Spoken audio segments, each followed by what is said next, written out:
হেই বন্ধুরা, আমাদের আজকের গল্পটা ওই নামের এই বদমেজাজি মেয়েটাকে নিয়ে।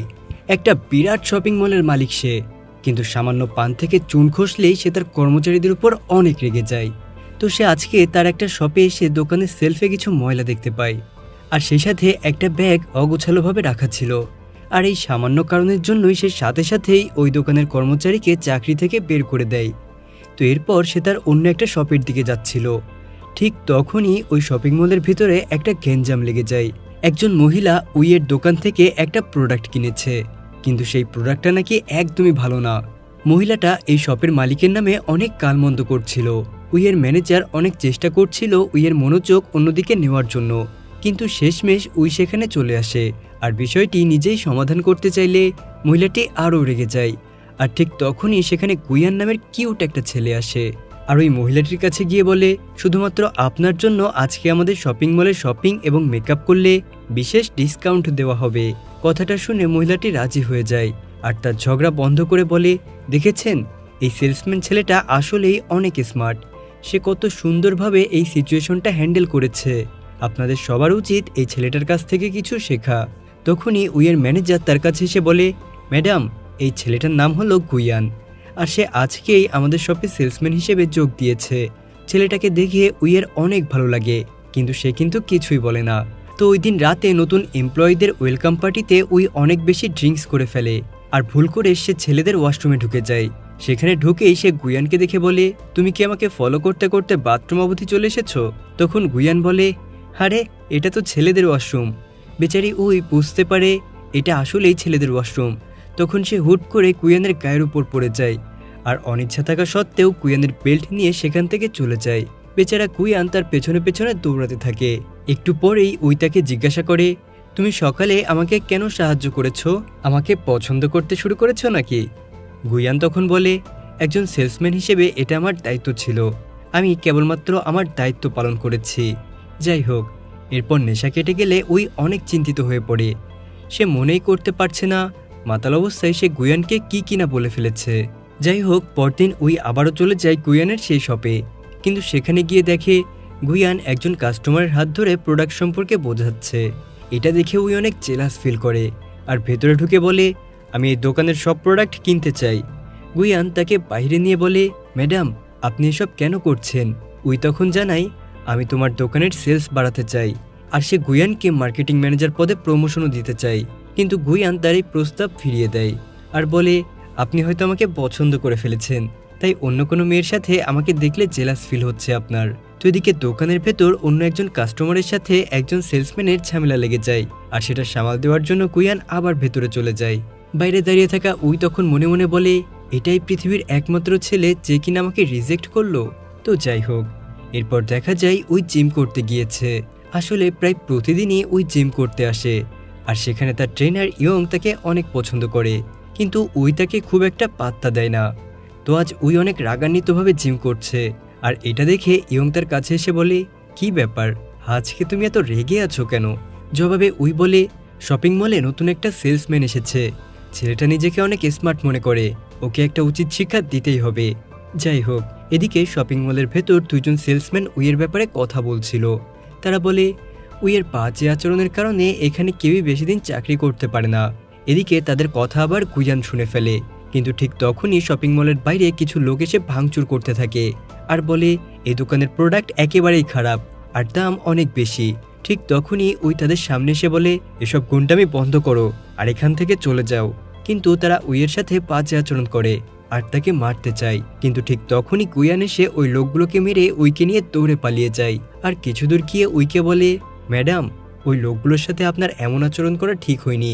সবসময় আপনার এমন উগ্র আচরণের কারণেই মানুষ আপনাকে অপছন্দ করে। তবে এইসব কথায় কোনো কান না দিয়ে উই বলে, তুমি আমাকে ম্যাডাম বলে ডাকছো কেন? এতে গুইয়ান কিছুটা রেগে যায় আর বলে, দেখুন, আমি কিন্তু প্রত্যেকবার আপনাকে বাঁচাতে পারবো না, তাই আপনার নিজেকে শুধরাতে হবে। যাই হোক, এরপর গুইয়ানকে টিউশন ক্লাসে দেখানো হয়, মানে সে সেলসম্যানের পাশাপাশি একজন টিচার। বাচ্চাদের পড়ানোর সময় সে হঠাৎ বইয়ের মধ্যে একটা চিঠি খুঁজে পায়, যেখানে লেখা ছিল, আজ ঠিক রাত 8টায় উইয়ের সাথে দেখা করতে এই ঠিকানায় চলে এসো। কিন্তু গুইয়ান চিঠিটা একেবারেই গায়ে লাগায় না এবং সেটা ডাস্টবিনে ফেলে দেয়। অন্যদিকে উই তখন গুইয়ানের জন্য অপেক্ষা করছিল, কিন্তু অনেকক্ষণ হয়ে যাওয়ার পরেও গুয়ান যখন আসে না তখন উইয়ের ম্যানেজার তাকে বোঝায় যে গুয়ান তার টিউশন ক্লাসে আছে, এজন্যই হয়তো সে আসতে পারছে না। এটা শোনা মাত্রই ওই গুয়ানের টিউশন ক্লাসের সামনে চলে যায়। সেখানে গিয়ে বলে, তুমি এই সামান্য টিউশনি করে কটা টাকা পাও? এই নাও আমার গাড়ির চাবি, আজকে থেকে তুমি আমার পার্সোনাল ড্রাইভার, আমি তোমাকে এই চাকরিতে অনেক বেশি টাকা দেব।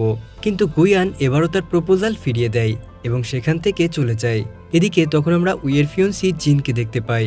মানে উইয়ের বাবা এই ছেলের সাথে উইয়ের বিয়ে ঠিক করে রেখেছে, কিন্তু উই মনে মনে এই ছেলেটাকে একদমই পছন্দ করে না, কারণ সে কোনো কাজ না করেই তার বাবার টাকা বসে বসে খরচ করে। তো এরপর জিন উইকে বলে, আগামীকাল আমাদের একটা ফ্যামিলি পার্টি আছে এবং সেখানে কিন্তু তোমাকে আসতেই হবে। কিন্তু উই কোনোভাবেই সেখানে যেতে রাজি হয় না। তার উল্টাপাল্টা আচরণ দেখে বিরক্ত হয়ে উই সেখান থেকে চলে যেতে চায়। তাই এবার জিন উইকে গিফট বের করে দেয়, কিন্তু ওই গিফটটা ভুল করে নিচে পড়ে যায় আর একটা গাড়ি এসে সেটার উপর দিয়ে চলে যায়। এটা দেখে জিন অনেক মন খারাপ করে, তাই তার মন ভালো করার জন্য ওই আগামীকাল তাদের বাসার ফ্যামিলি পার্টিতে যেতে রাজি হয়ে যায়। তো পরদিন শপিং মলে ঢুকেই ওই গুয়ানকে দেখতে পায় আর তার সাথে কথা বলার জন্য এগিয়ে যেতেই হঠাৎ তার সামনে জিন চলে আসে আর বলে, আজকে আমাদের বাসায় তোমার ফ্যামিলি পার্টিতে যাওয়ার কথা ছিল, তুমি কি ভুলে গেছো? তো অনিচ্ছা থাকা সত্ত্বেও উইকে তার সাথেই চলে যেতে হয়। এর কিছুক্ষণ পরেই দেখা যায় উই আর জিনের পরিবার মিলে একসাথে কথা বলছে, কিন্তু তাদের কথাবার্তায় বিরক্ত হয়ে এক পর্যায়ে উই সেখান থেকে উঠে চলে আসে আর সোজা গুয়ানের কাছে এসে বলে, আমি চাই তুমি আমার বয়ফ্রেন্ড হয়ে যাও, তুমি মাত্র 1 মাসের জন্য আমার বয়ফ্রেন্ড হয়ে যাও, আর 1 মাস পরেই আমি তোমাকে এই শপিং মলের ম্যানেজার পোস্টটা দিয়ে দিব। তাছাড়া বছরে 15 দিন তুমি ছুটি কাটাতে পারবে। কিন্তু এসব কথা শুনেও গুয়ানের মন একটুও গলে না, সে আবারও এই প্রস্তাবটা ফিরিয়ে দেয়। কিন্তু এবার উই বলে, তোমাকে 2 দিন সময় দিলাম, এই 2 দিন তুমি ভেবেচিন্তে আমাকে জানাও তুমি কি করতে চাও। চলে যাওয়ার সময় হঠাৎই ওই লুকিং গ্লাসে দেখে গুয়ানকে একটা মেয়ে জড়িয়ে ধরেছে। এরপরেই আমরা ওই মেয়েটিকে গুয়ানের সাথে ডিনার করতে দেখি, আর এই মেয়েটার নাম হলো কুহি, যে কিনা গুয়ানের ছোট বোন। আসলে গুয়ানের বাবা অনেক বেশি ঋণগ্রস্ত ছিল, আর এই ঋণের বোঝা মাথায় নিয়ে সে মারা গিয়েছে। এখন এই সমস্ত ঋণের ভার এসে পড়েছে গুয়ানের উপর। প্রায় দিনরাত পরিশ্রম করে সে তার বাবার পাওনা টাকা পরিশোধ করার চেষ্টা করছে। আর গুয়ানের ছোট বোনের অনেক ইচ্ছা সে স্কলারশিপ নিয়ে দেশের বাইরে পড়তে যাবে। তো যাই হোক, পরদিন দেখা যায় ওই আবারও জিম করতে গেছে, আর ইয়ং বরাবরের মতোই তাকে পটানোর চেষ্টা করছে। কিন্তু তখন ওই বলে, আমি আসলে শপিং মলের ওই ছেলেটা অর্থাৎ গুয়ানকে পছন্দ করি, তাই আমাকে বিরক্ত করা ছেড়ে দাও। এটা শুনে ইয়ং বলে, ওই ছেলেটার সম্পর্কে তুমি তো কিছু জানো না, হতে পারে ওই ছেলেটার কোনো গার্লফ্রেন্ড আছে। এটা শুনে উইয়ের গত রাতের ঘটনাটা মনে পড়ে যায়, আর সে ইয়ংকে জিজ্ঞাসা করে, আচ্ছা তাহলে আমি কিভাবে ছেলেটার সম্পর্কে জানতে পারি? এবার ইয়ং বলে, তুমি একটা ফ্যামিলি পিকনিকের অ্যারেঞ্জ করো, যদি ওই পিকনিকের ছেলেটা তার পরিবারের সাথে তোমাকে পরিচয় করিয়ে দেয় তাহলেই ভাববে সে তোমাকে আসলেই ভালোবাসে। তো এরপরেই দেখা যায় তারা একটা ফ্যামিলি পিকনিক করছে, কিন্তু সেখানে গুয়ান একাই এসেছে। তাই উই তাকে জিজ্ঞাসা করে, তোমার সাথে কেউ আসেনি কেন, তুমি কি কাউকে পছন্দ করো? কিন্তু গুয়ান তার এই কথাগুলো ইগনোর করে যায় আর তাকে কিচ্ছু বলে না। তো এরপরেই তারা সবাই মিলে গেম খেলে, আর খেলা শেষে সবাই যখন গিফট নিচ্ছিল তখন গুয়ান উইকে কোথাও খুঁজে পায় না। খুঁজতে খুঁজতে একটা পর্যায়ে গিয়ে দেখতে পাই উই পাশে রেল স্টেশনে বসে ড্রিঙ্কস করছে। গুয়ান কাছে আসতেই উই তখন বলে, আমি কি এতটাই বদমেজাজি যে আমাকে কেউই পছন্দ করে না? আমি খুব দ্রুতই এই শপিং মলের দায়িত্ব থেকে রিজাইন দিয়ে দেব। কিন্তু গুয়ান তখন বলে, কে বলেছে তুমি বদমেজাজি? তুমি যেমন আছো একেবারেই ঠিক আছো। উই বলে, তাহলে তুমি কেন আমাকে পছন্দ করছো না? আসলে আমি ছোটবেলা থেকে এমন বদমেজাজি ছিলাম না, আমাকে বলা হয়েছিল জীবনে সফল হতে হলে অনেক বদমেজাজি আর স্ট্রিক্ট হতে হবে। তো এসব কথা বলতে বলতে তাদের দুজনের মধ্যে একটা ভালো মুহূর্ত তৈরি হয়ে যায়। কান্না থামিয়ে গুয়ান উইকে সেখান থেকে নিয়ে আসে। তো পরদিন আবারও উই জিমে যায়, আর সেখানেই ইয়ং তাকে জিজ্ঞাসা করে, গতদিন গেম শেষ হলে তোমরা কোথায় গিয়েছিলে? কিন্তু উই তাকে কিচ্ছু বলে না। আর ঠিক তখনই তার মনে পড়ে সে একটা বইয়ে পড়েছিল, কাউকে নিজের ভালোবাসায় আটকাতে হলে তাকে জেলাস ফিল করাতে হবে। তো এরপরেই উই আবারও শপিং মলে চলে আসে, আর সেখানে হঠাৎ চিন এসে তাকে অনেকগুলো ফুল দিয়ে প্রপোজ করে, সেই সাথে তাকে একটা ডায়মন্ডের আংটিও দেয়। কিন্তু ওই বক্সে কোনো ডায়মন্ড ছিল না।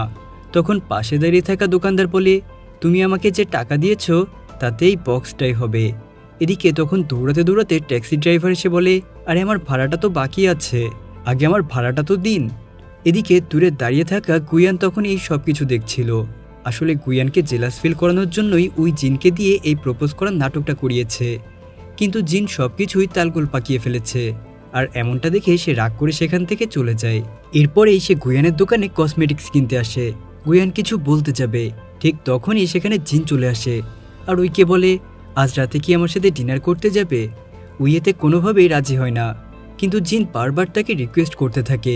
কিন্তু ঠিক তখনই উই গুয়ানের হাত ধরে বলে, আমি আজ রাতে এই ছেলেটার সাথে ডিনার করতে যাব, তাই তোমার সাথে যেতে পারবো না।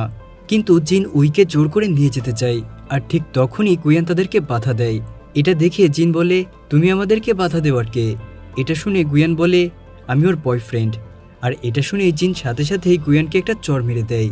এদিকে দোকানের বাইরে দাঁড়িয়ে থাকা সবাই তখন এটা মোবাইলে ভিডিও করছিল, আর এগুলো দেখে জিন সঙ্গে সঙ্গে সেখান থেকে চলে যায়। পরদিন ওই গুয়ানের টিউশন ক্লাসে এসে জানতে পারে সে অসুস্থ, তাই সে এবার গুয়ানের বাসায় চলে যায়। সেখানে গিয়ে সে গুয়ানকে বলে, আমাকে কেন বলোনি তুমি অসুস্থ? এই অসুস্থ শরীর নিয়েও তুমি কেন ডিউটিতে গিয়েছিলে? যাও, আগামী 15 দিন তোমাকে ছুটি দিয়ে দিলাম। এটা বলেই সে ইউটিউব দেখে একটা চিকেন স্যুপ রান্না করে আর বলে, তুমি প্রথম ব্যক্তি যার জন্য আমি নিজ হাতে রান্না করলাম। গুয়ান স্যুপটা অল্প একটু টেস্ট করে, তার খাওয়া দেখে উই সেটা অল্প একটু মুখে দেয় আর বুঝতে পারে স্যুপটা একদমই বাজে খেতে হয়েছে। তো উই যখন বাইরে বের হতে যাবে, ঠিক তখনই সেখানে গুহি চলে আসে।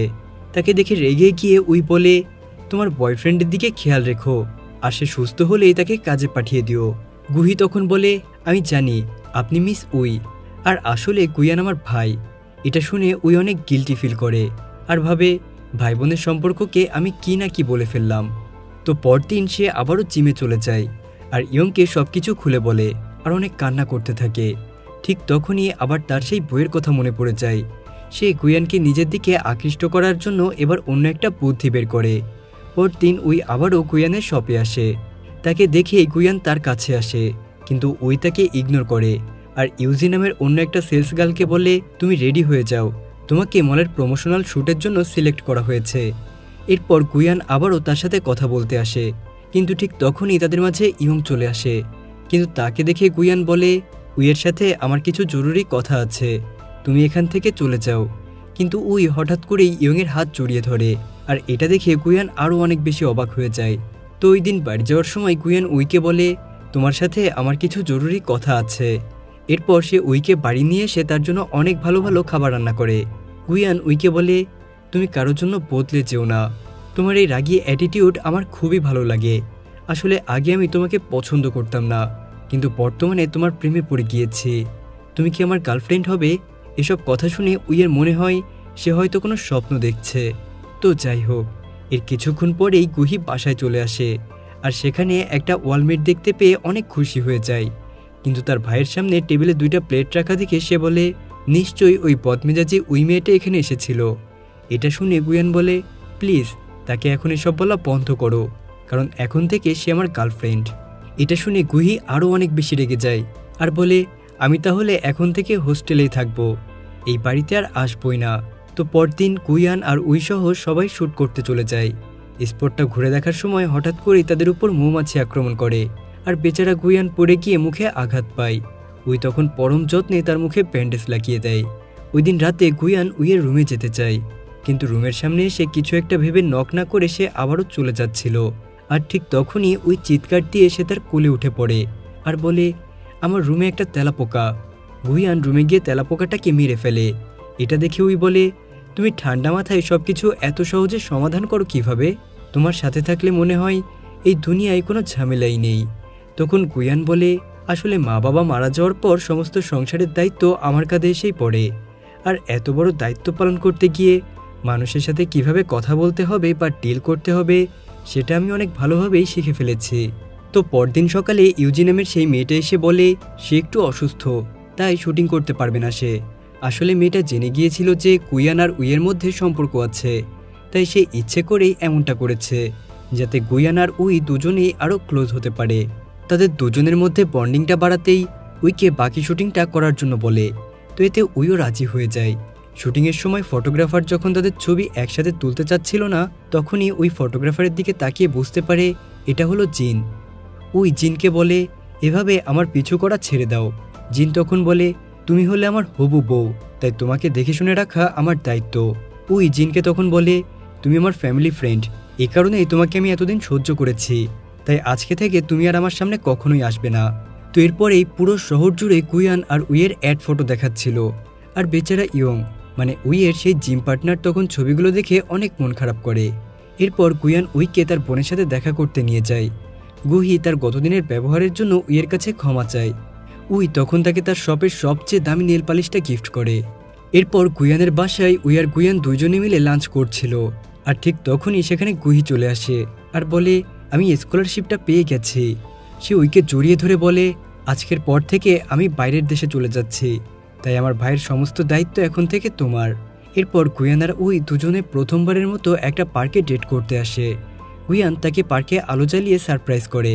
আর এভাবেই রাগী মেয়ে আর শান্ত ছেলের কিউট ভালোবাসার গল্পটা এখানেই শেষ হয়ে যায়।